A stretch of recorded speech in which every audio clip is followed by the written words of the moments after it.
have to bear the consequences of occupational licensing.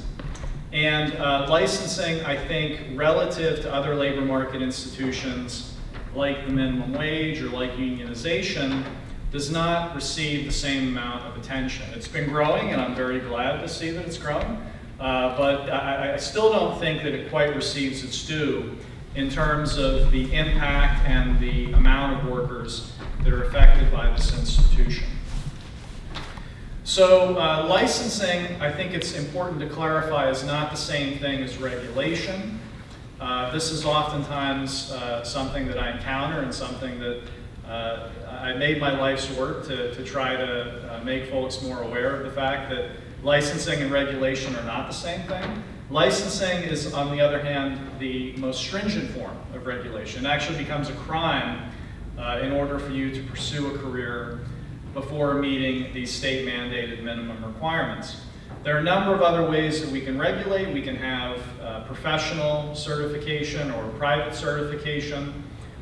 We can have bonding. The market itself also is an outstanding regulator.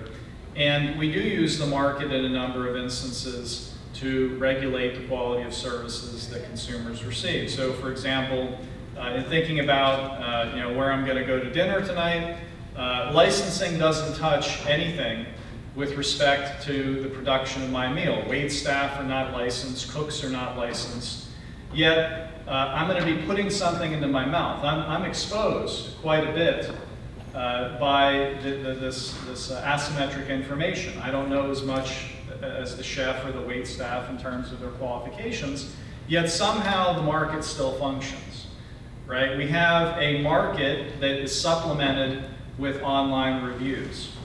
We can take a look at what other consumers are talking about with respect to the restaurant, and the market delivers a high quality product. And if a restaurant is not delivering a high quality product, the market will discipline, and they will not be in business for very long. So in that instance, the market is able to alleviate some of this problem of a lack of information. And I would argue that the market could, in many more cases, not only alleviate this problem, but probably do a better job than what occupational licensing does. We do see some licensing at the federal and local level, but it is primarily a state institution. So what are we trying to do with this index? Well, we're trying to first provide a comprehensive measure. There are other indices, as I'll talk about, but we want to have an index that does a better job of gauging how states stack up with respect to the state of occupational licensing. We're also hopeful, in terms of thinking about this from a research perspective, to have something that can be tracked over time. And we also link our index to standard industrial classifications so that folks are better able to take our data and link it to research. There are a lot of other indices that are out there. Maybe some of you have heard of these, but there's the License to Work Index that the Institute for Justice puts out. It is primarily focused on lower income occupations. The Cato Institute also has an index with the most latest iteration. I know Jason Sorens quite well. He basically said, I think, Ed, your index is pretty good. So I think I'm just going to use this moving forward. So the latest iteration of the Cato Institute report, they've just taken our state occupational licensing index. NCSL, they also have an index that hasn't been updated. And there was actually a PhD student at George Mason that put out a study that counted up occupational licensing restrictions using ONET data that was put out in 2016. So we're looking to build, we're not necessarily looking to replace any of these indices, but the idea is to have something that is a little bit broader and something that we can update every single year, and hopefully provide both researchers and policymakers a good baseline to evaluate how their state stacks up with respect to occupational licensing.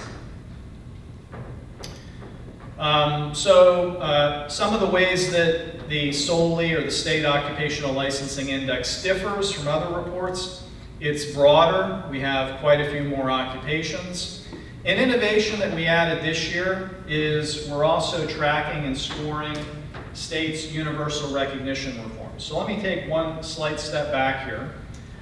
One key friction that workers face with occupational licensing is that licenses don't generally transfer from state to state. So when I moved from Pennsylvania to West Virginia, I could continue driving with my driver's license. The authorities in West Virginia trusted the authorities in Pennsylvania that they could evaluate my competency and ability to drive. Maybe they made a mistake, but they thought that Pennsylvania was competent enough to evaluate and judge my ability to drive, so my license transferred. Occupational licenses do not work that way. So if I'm a licensed certified public accountant, I'm a licensed physician, I'm a licensed lawyer, I'm a licensed barber, my license will not transfer when I move from one state to another.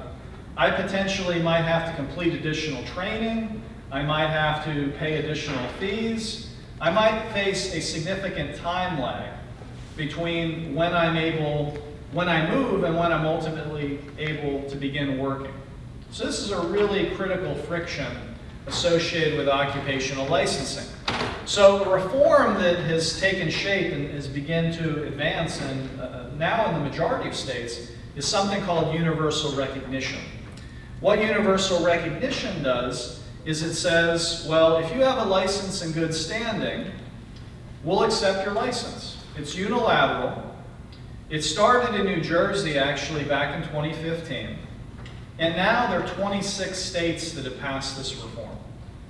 So this is an area that we're also interested in researching. We have a couple of papers already estimating the effects of this reform, but I think it's still an area that is ripe for more research.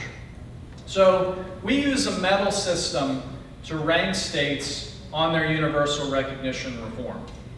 If a state simply says that we'll accept your license without a lot of fine print, we give a state a gold medal. Right? I think we were writing this right around the Olympics, so we had medals on our minds, so we thought we'd use the medal system. The silver medal we give to states that have substantially similar language, a much weaker version of the reform. We give the silver medal to states that have residency requirements. So before you're able to take advantage of the reform, you have to set up residence in the state. We think that this impedes the effectiveness of the reform to some degree. Bronze is the substantially similar. So if a state will only accept another state's license if the licensing board deems it to be substantially equivalent, obviously weakening the effectiveness of the reform, we give that state a bronze medal.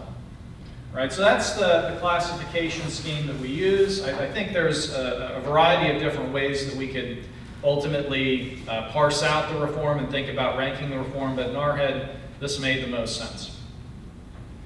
So in terms of counting up licenses, we use two measures. We use something called barriers and something called licenses. I'll start with licenses. So if a state has a separate license in order to do a task, we would count that as a license. Now, there are instances where licenses can be broad. I'll give you an example. Cosmetology. Cosmetology can have a very broad definition depending upon the state. Cosmetology can cover a consumer just being touched on their hair by a professional. So things like shampooing, things like hairstyling, things like hair braiding can potentially fall under the umbrella of cosmetology proper. So even though the profession is not individually licensed, it's very clear that in order to do that job, you have to have some other license. Right? So for example, in Wyoming, if I want to braid somebody's hair, I need a cosmetology license. Right? In other states, it's not licensed at all. Right? It's regulated, but I don't have to obtain a license. And then in still other states, there might be a separate hair braiding license, like in Louisiana, for example. Louisiana has the most stringent hair braiding license, requiring aspiring hair braiders to complete 1,000 hours of education and training just to braid hair. So that's the distinction between the barrier and the license. So if there is a separate license, we're counting up those licenses. We're also quantifying if it's covered by some broader license. So that's the disparity between the barrier and the license score that we compute.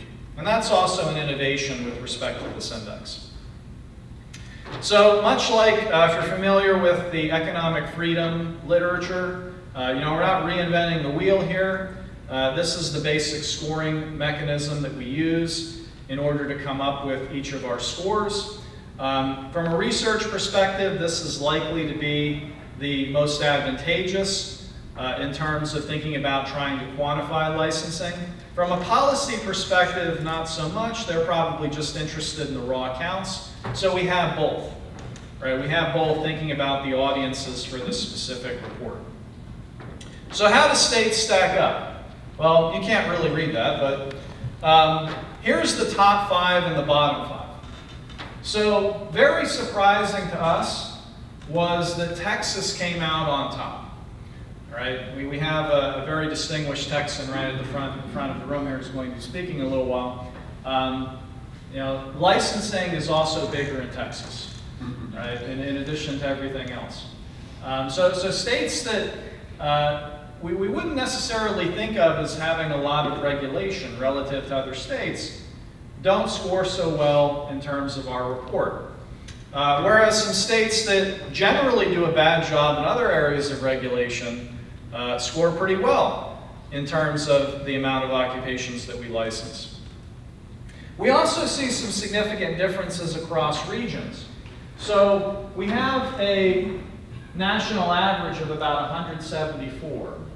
Texas comes in at 199, and Kansas is at 136. Right? So that's the range in terms of the amount of occupations that are barriered in some way. We also see some important regional differences with respect to occupational licensing. For example, East South Central really stands out in terms of having a lot of occupations licensed, as does the West South Central. Whereas if we're looking at the mountain states or the Mid-Atlantic, occupational licensing is not as prevalent. So we do see some very interesting regional differences. Another very interesting aspect of doing a report like this is you see some outliers. You see some examples of occupations that are very uniquely licensed. The butt of a lot of jokes, the one that where it was really hard to justify, what's the public safety rationale for why we want to license florists? Well, that one went away. That one is no longer licensed as of June 2024, but we still see a lot of unique licenses that we don't see in any other state. So if policymakers are thinking about, well, why do we have this very unique restrictive regulation, whereas 49 other states in DC do not? Right? What is it that makes this particular state unique? Is it necessary to license this particular profession when we could perhaps, and very, very likely, provide the same information to consumers without this stringent of a regulation and all the costs associated with occupational licensing? Another unique thing that fell out of this, and this was in addition to this latest iteration of the index, is we looked at Puerto Rico. Puerto Rico has more unique licenses than any other part of the United States. So we had one state, Rhode Island, that had 2 unique licenses. Puerto Rico has 13. Right? So Puerto Rico has a lot of unique licenses relative to the mainland, and I highlighted some of those that, again, I'm not really sure what the justification would be for why licensing would be the right regulatory tool. Some other highlights from the report. The economic freedom that a state enjoys does not necessarily correlate with licensing. Licensing just seems to be different. Texas and Tennessee rank very high in our index, whereas Illinois and New York, two states that have a lot of other regulations and a lot of other challenges to overcome, do not rank as well. They rank near the bottom in terms of occupational licensing. They're where we think you should be in terms of the amount of occupational licensing. And even if a state doesn't necessarily license a lot of professions, there are still unique licenses. So two of the states that are at the bottom, Missouri and Kansas, they still have licenses that don't show up in a lot of states. So Kansas is at the bottom of our index. They license vehicle salespersons, right? Whereas 46 other states in DC do not. So even for states that don't necessarily license a whole lot of occupations, there still can be instances where they appear to be using the wrong regulatory approach. And in terms of the licensing versus barriers, Texas is highest in both. So they have more unique licenses. They also just barrier more occupations. Whereas Kansas is the lowest in barriers, Wyoming is the lowest in terms of unique individual licenses. So the idea with this report is to give states some baseline, to give states some idea of how they stack up relative to other states. And the hope also is that in terms of thinking about measuring the extent of occupational licensing, we do have other measures. I would argue that they're quite narrow. Our measure is broader. It looks at a variety of different occupations, and we believe it gives the most comprehensive picture of how occupational licensing is spread out throughout the state in question. So I already talked about universal recognition. I don't really think I'll talk any more about that. So how do you do research like this, or do academic quality research, and make sure that it gets in the hands of policymakers, or that actually does have an impact, right? Because I hate to break this to you, if you have a really interesting research topic and it gets published in a journal, most folks are not going to read it, I'm sorry to say. I'll read it, right, because I enjoy reading academic research, but most folks outside of academia are not going to look in your journal article. So how can you make sure that your work actually is impactful? Right? If you're doing work in the policy sphere, how can you get that work outside of academia? Well, one thing that you can do is you can partner with state policy network groups. This is a strategy that we've been using. We're not a part of the state policy network at the New Regulatory Research Center, but we work with a number of groups that are.